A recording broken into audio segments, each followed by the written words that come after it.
హల్లెలూయా. దేవుని నామంలో మీకు అందరికీ నా వందనాలండి. బాగున్నారా?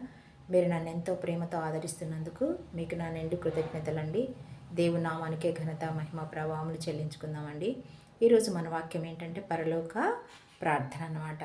తన శిష్యులు కూడా యేసయ్య శిష్యులు కూడా మరి యేసయ్య దగ్గరికి వచ్చి మాకు ప్రార్థన నేర్పించమని అడుగుతారనమాట. అడిగినప్పుడు దేవుడు మరి ప్రార్థన వారికి నేర్పించారనమాట. ఈరోజు నీవు నేను కూడా మంచి ప్రార్థనా పరులముగా ప్రార్థన వల్లనే సమస్తము సాధ్యపరచుకోవచ్చు కనుక మనము కూడా దేవుణ్ణి అడగాలన్నమాట. అయ్యా, మిమ్మల్ని ఎక్కువగా ఆరాధించుట, స్తుతించుట, మహిమపరచుట, ప్రార్థించుట మాకు నేర్పించమని చెప్పి మనం అడిగినప్పుడు దేవుడు మనకి సహాయం చేసే దేవుడు, మనం అడిగినవన్నీ మనకి ఇచ్చే దేవుడు అనమాట. అంతేకాకుండా మరి ప్రభు నామను ప్రార్థించేవాడెవడో వాడు రక్షింపబడునని వాక్యం సెలవిస్తుందండి. మరి ఆయన నామములో మనం ప్రార్థించినప్పుడు కూడా మనము రక్షణను పొందుకుంటామని వాక్యం సెలవిస్తుంది.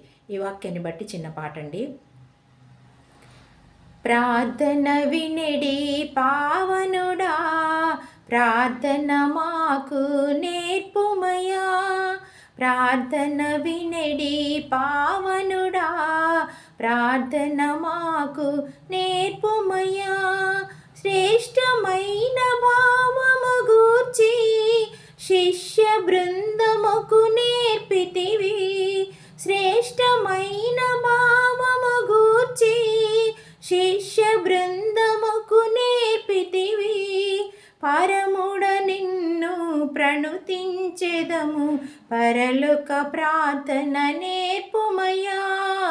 ప్రార్థన వినడి పావనుడా, ప్రార్థన మాకు నేర్పుమయా. హల్లెలూయా.